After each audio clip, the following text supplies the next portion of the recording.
Well, hey everyone! I just wanted to walk through a mix I did that was inspired by this model for Neural Amp Modeler that was uploaded earlier today. I downloaded it, loved the sound of it, so I just wanted to write a quick sample song. Gave myself an hour, so there's some issues in it, but overall I think it sounds pretty good. You can head on over and you can download this model and play with it. So um, let's take a listen to the song, and then we'll break down what this mix consists of.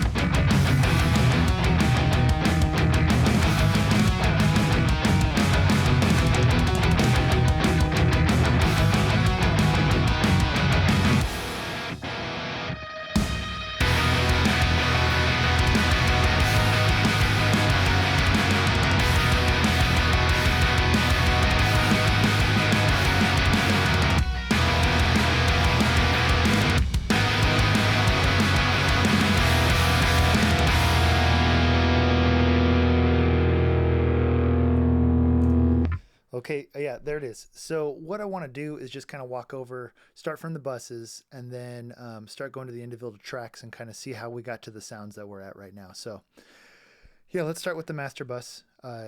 This is a typical master bus for me. This is a writing template I have, and when I write, I'm going to use MIDI bass, I'm going to use MIDI drums, and then I'm just focused on guitar.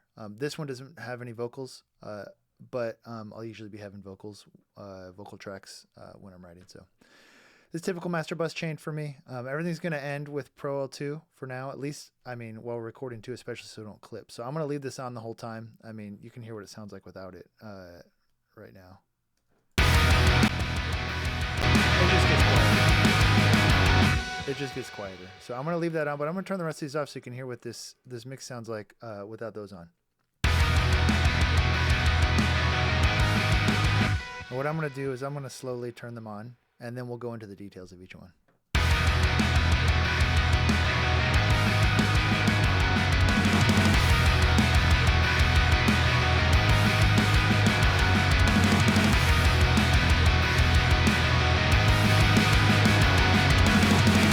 can kind of see the volume slowly gets louder and louder. That wasn't the intention, but it just adds more and more that I think is helpful to get the sound I was looking for.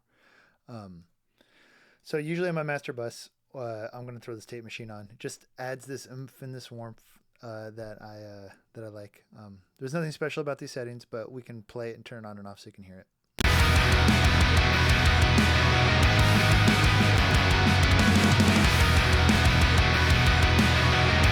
You kind of hear that bottom end come alive. This is a great master bus EQ, mainly just for the sub in the air. You can kind of hear what it does. I'll tell you what it does, and then we'll listen to it. So I'm just adding some sub down here for some more oomph. I found that I kind of need to do that a lot when using Easy Drummer and Neural Amp Modeler. It's just like this bottom end that's missing, that's just not there, that I think this kind of helps. And then this air just adds this kind of modern sound to it. So here's what it sounds like.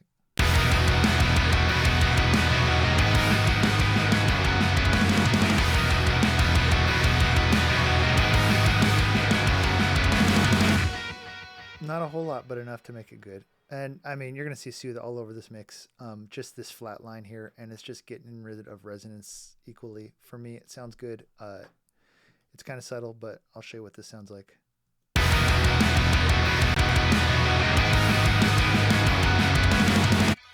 Here's what it's taken away.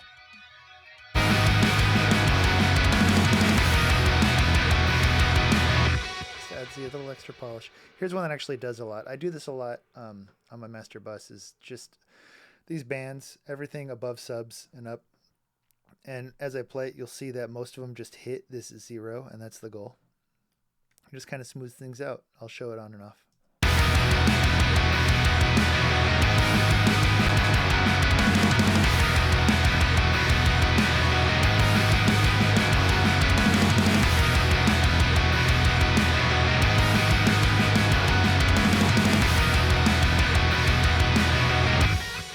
Really helps. JST Maximizer. It's a pretty good plugin in certain scenarios. I'm just using it for the exciter. I'm not doing any clipping or any other kind of maximizing or anything like that, but I'll let you hear what it sounds like on and off.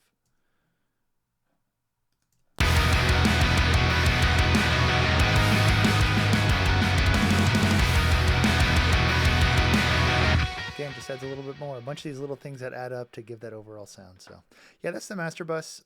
Usually with vocals, what I'll do is I'll have an instrument bus and then a vocal bus, and I will have this bus compressor on the instrument bus, but not on the vocal bus, because I don't like what it does when it squishes the vocals into the guitars, and you got to turn them up really loud, and you get this weird kind of pokiness with sibilance and other things like that. So I like to keep those buses separately. But on this particular bus, this T-Rex bus compressor is fantastic. I'll show it what it sounds like on and off.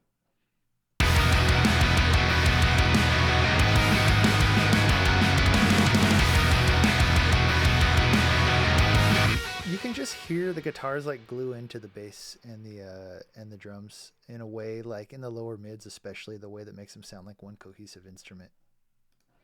You'll see a lot of L1 everywhere too.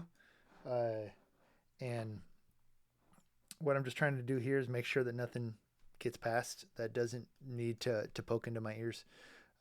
So you just see there's just a little bit shaved off. You're not going to be able to really hear the difference, but it gives me peace of mind. Yeah, so let's move down to the drums here. And in the drum area, again, this is a writing template, so I'm going to be doing MIDI drums, MIDI bass. Usually when I'm writing, I'm using Easy Drummer, just because it's quick and I know it. It's very resource friendly, and I like that. I'm using the Pop Punk Easy X with the John Feldman Pop Punk preset. I did just a little bit of customization to the kit, but let me show you what it sounds like, and then we'll go through each drum individually. Oops, here we go.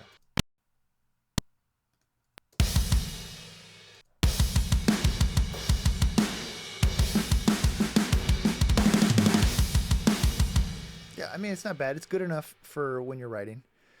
So here's kind of what each one sounds like individually.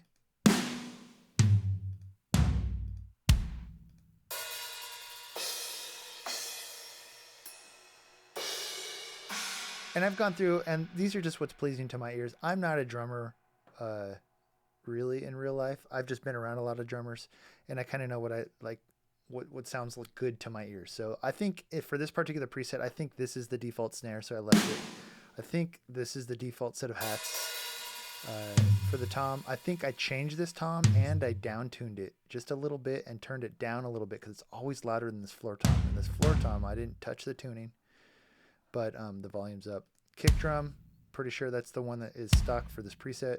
I think that's stock for this preset.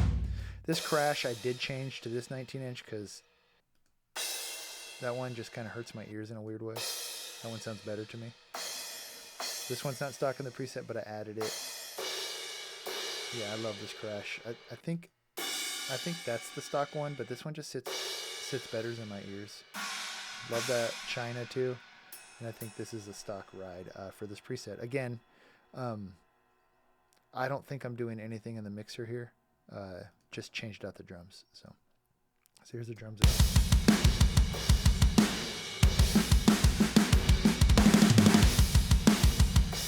All right, there you go. Let's take off everything that I did to it, because remember, this is a pre-mixed preset, but there's just a little more I wanted to add to it just so it feels better to my ears. So here's what it sounds like without those plugins. I mean, it sounds good. It needs some parallel compression. It needs some room energy. But again, I'm just writing, and so I just wanted to throw a few plugins on to kind of make it feel a little bit better. I love JST Clip for things like this because it's going to bring the drum level up. It's going to cut off these pokey transients that are also part of this preset that I'm not a huge fan of. But the more you turn up JST Clip, the more high end it adds. It's really interesting. So here's what it sounds like on and off.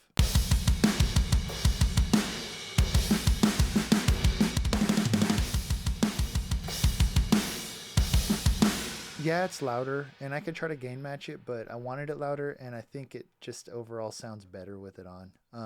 It did bring up some high frequencies I didn't like at the very top. It was a little too much, so I had taken some out. It's kind of subtle.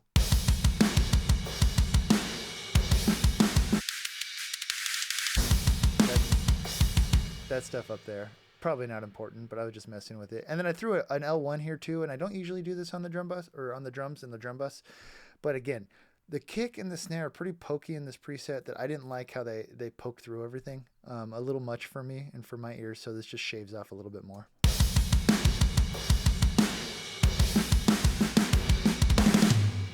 Yeah, and that's the drums. Nothing special to it. Just some plugins. All right, let's go to bass. I got 2 bass tracks here. One is for a quieter part, so less distortion, and one's more aggressive. It's a pretty aggressive bass tone. I really like modern aggressive bass tones in pop punk and skate punk, whether it's old school or even the new school stuff, just because it just, I don't know, it just adds this aggressiveness to it that I really like. So here's the tone.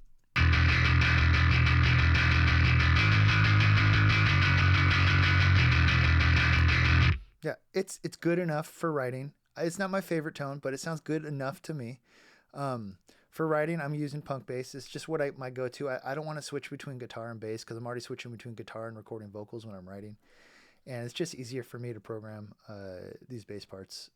So let me show you what this DI track sounds like.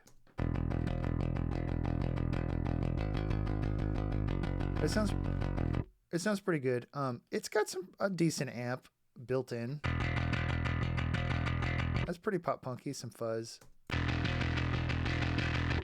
I always find none of that really cuts through. So my go-to chain when I'm writing to is just these 2 plugins. This TSC BOD, which is a free plugin, and this amp knob, which is always on sale from Bogren Digital. Anyways, they're great. Let's hear what they sound like on and off.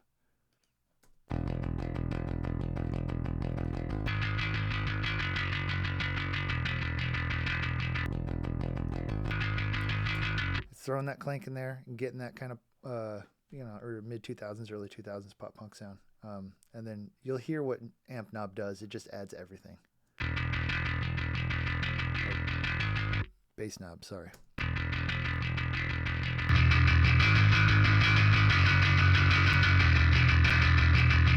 That's pretty good to me. It's got a clean channel, but this sounded good in the mix, so I just left it. All right, nothing.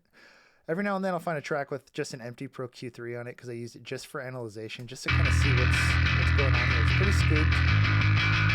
It's pretty scooped. I don't normally do that scooped of a bass tone, but it sounded good.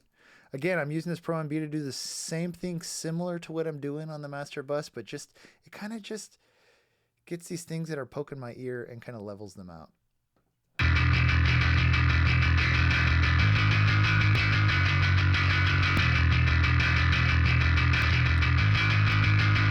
And I'll show you what frequencies they are.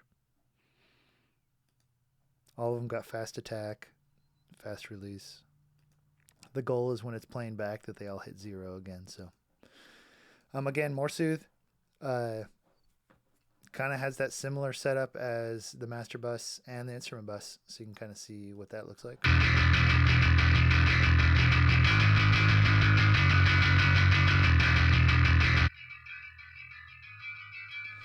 Just some resonances, very low that you wouldn't be able to hear, and then just this weird stuff up in the 2 to 4K range that just kind of hurts my ears. So another L1 just to keep things in place. Just make sure things don't get too crazy. So yeah, that's a bass tone for that. This one over here is similar, just a little less grindy.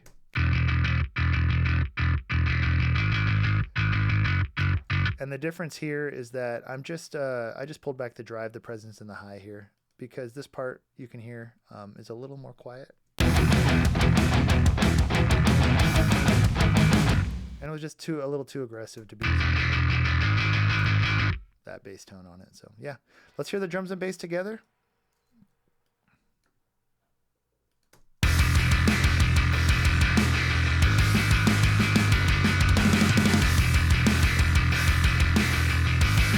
Again, this is just a writing template. That bass sounds really loud to me, just like this, but I didn't set the levels with only hearing these. I set the levels in the whole mix, and it sounds pretty good to me in the whole mix.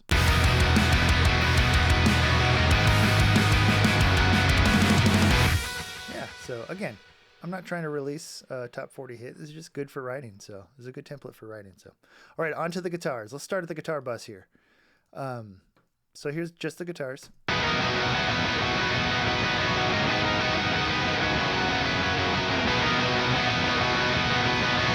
Sound great to me. What I'm doing first is, like I had mentioned before, with Neural Amp Modeler and some other guitar plugins, I find that the bottom end just doesn't have this analog oomph that I feel when I'm miking real amps or playing real amps, and just try to emulate that just by, I mean, you can use a Pultec and bump it at 100. I just pulled up the shelf here and it sounded good to me. And this is something typical I'll do on individual tracks, but I just kind of did it for the sake of time on the bus, and it's just getting rid of this high end that has no note content. It's just fuzz. So let's hear what this sounds like. I'll turn it on and off.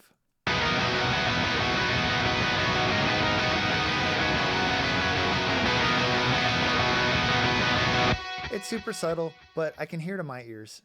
So here's that high note content I was talking about, the high frequency content that I didn't want in the guitars anymore.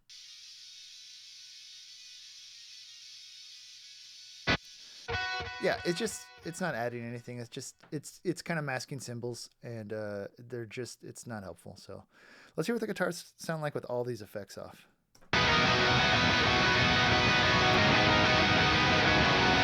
You see how they just get a little more full, just a little more up front. That's not just volume. Here I'm just taming the palm mutes. It's typical, just at this range, just to keep them under control.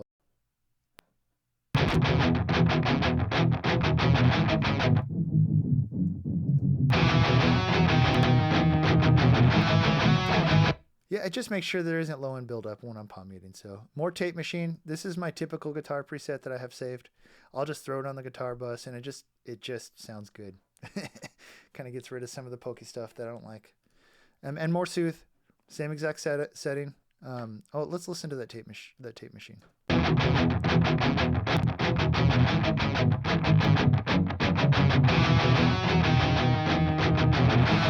I don't know. It just like brings it forward even more. If I hate to say that, but you get what I'm saying. So just a little bit of soothe here. Taking out some 2K, maybe some right under 2K. Yeah, and overall, it's a good sound to me. So I will say this as we go to the individual tracks, is they're all using the same Neural Amp Modeler model, the 6505. They're all using the same IR. Again, I'm just writing, so I'm trying to get to the point, right? I'm not trying to create a finished mix here, even though it does sound good enough. I don't want to be searching for tones. So here is Neural Amp Modeler settings, and here is my IR. This is just this Ownhammer 4x12 rectifier cab, or Mesa cab, and it's just the balanced one. It's just a good one. I used to use this bold one. I used to have the balance like set to here, but I mean, honestly, this one alone is my go-to all the time now. Yeah, I thought that the model was a little trebly, so I mean, this EQ is nothing special. It's just a digital EQ. I could have used Pro Q3 or some other digital EQ, but it was already here, so I just pulled it back a little. So I usually won't use the IR loader here because I might like to blend in maybe a greenback or something more mid-rangey with a second IR, but I just didn't here. So yeah, again, here is just these guitars. Or let me just play one for you in the middle. There's like this power behind it that I really like. Here's the DI, so maybe you can get an idea if you're trying to emulate this.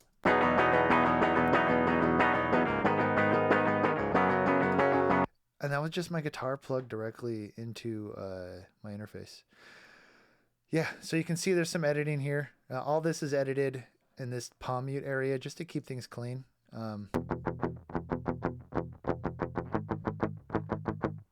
Yeah, I had played it sloppily because I was trying to get the idea down. But I mean, if this was a production ready to be released, all of it would be edited. I'm okay with editing because whatever provides power, and that power usually comes from instruments that are together. So, all right, so that's what these two sound like here. Let's turn this back on here. These are the main rhythm tracks. And then I just stacked a bunch of different leads. We can go listen to each and every one of them. It's the same IR, it's the same model, but I just added Comeback Kid. which happens to be the delay that I chose at this time. I have various delay plugins, and whatever comes to mind, I'll just use that because all of them kind of sound the same to me. You can make them sound great, make them sound terrible, whatever you want. So here's what this one sounds like.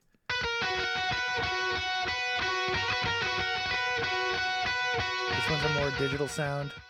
It's got the stereo and ping pong, but no tape stuff, nothing like that. I think that's pretty cool. It's a here's what it sounds like without it on.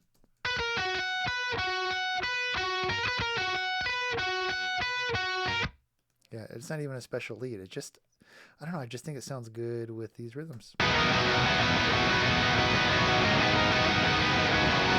Could be louder, yeah, but I'm just writing. It's fine. It's not loud enough, so it doesn't need to be perfect. All right, here's this one, no delay.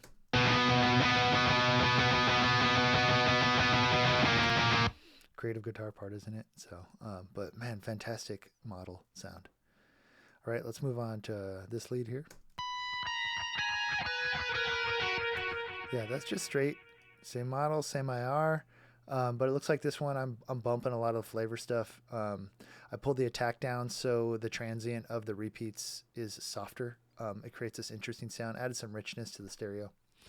And they're just quarter, right? Pulled down the dry, pushed up the wet, so. Here's what it sounds like with no delay. Yeah, I mean, it's fine, it's great, so. All right, so let's check out this one. Yeah,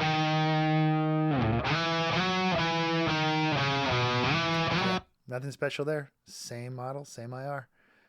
Same with this one here.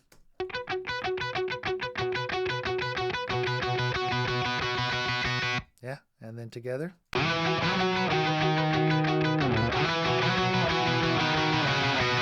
Let's put all the guitar parts. I mean, there's 5 guitar parts layered here. Let's hear what they sound like.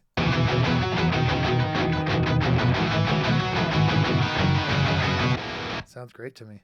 I mean, it makes it sound, gives this like this big build into this part that drops off right here. Oh yeah, there's that lead here.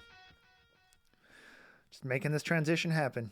This one, same exact model, same exact IR, just messed with the delay, 16th note, more feedback, and ping pong, made it really wide. A little bit of swirl and sauce, I guess, but it just makes this sound right here. Yeah, sounds cool to me. It's just I'm doing some tremolo picking, and I think that builds great into that part. So here, we got more parts here, nothing crazy. Yeah,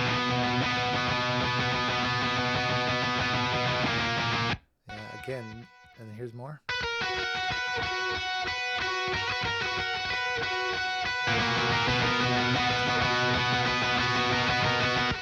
Yeah, I think it's great. Here's this guitar part. Now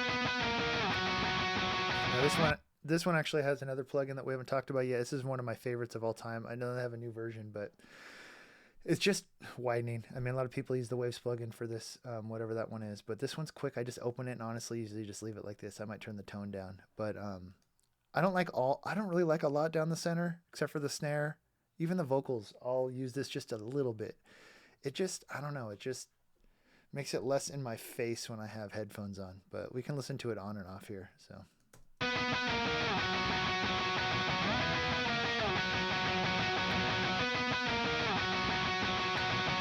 Yeah, it just pushes it out in a way that's pleasant to me, so.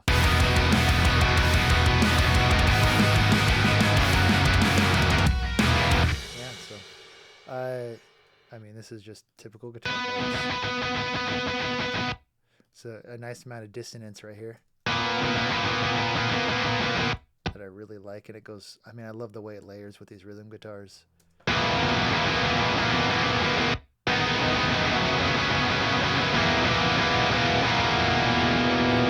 Yeah, and so I mean, that's everything. It's not like a complex mix. It's just my writing template, and it gets to the point. Great guitar tones from Neural Amp Modeler. I was very, very thankful for that technology. Maybe just a little bit more of a mix breakdown because I haven't shown a lot what I do in my mixing. I love folders in Reaper. It just makes it easy to hide and show things. I have keyboard shortcuts set up for that. I also have auto coloring. So if I type the word guitar, it turns it green.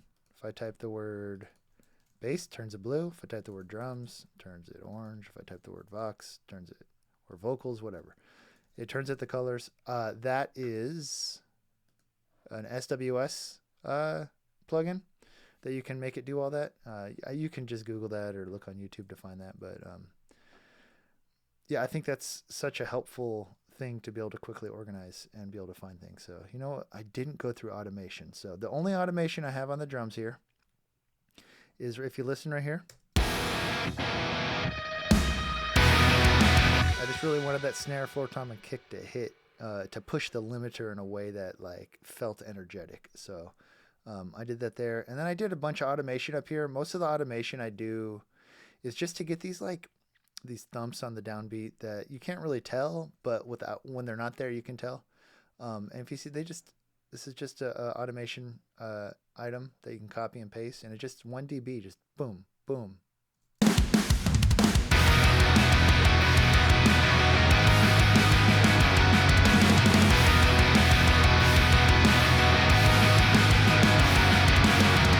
And then right here, I just have it drop out because to make things something louder, you don't necessarily need to turn it up, but you can turn on something right before it.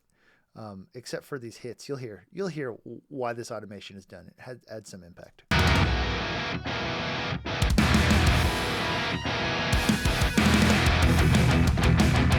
Yeah. Bunch of these little hits here just to add some impact. Again, this drops even 2 dB just to make when it comes back in feel a little bit bigger.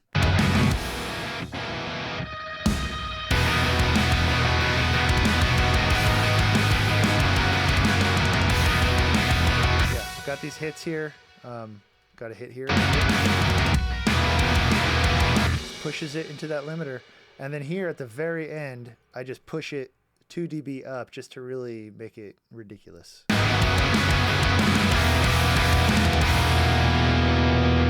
Just so the end just has a little bit more impact. So yeah, well, that was all inspired by this 6505 neural amp model I found on ToneHunt, and I just gave myself an hour and just did it real quick because I had this template set up. It was easy to do. So yeah, leave some questions down below. I'll be happy to answer them. I'll put information in the description on how to get to this model. I don't have this template shareable because I just haven't done that yet. But if enough people want it, I can do that as well. So yeah, catch you later.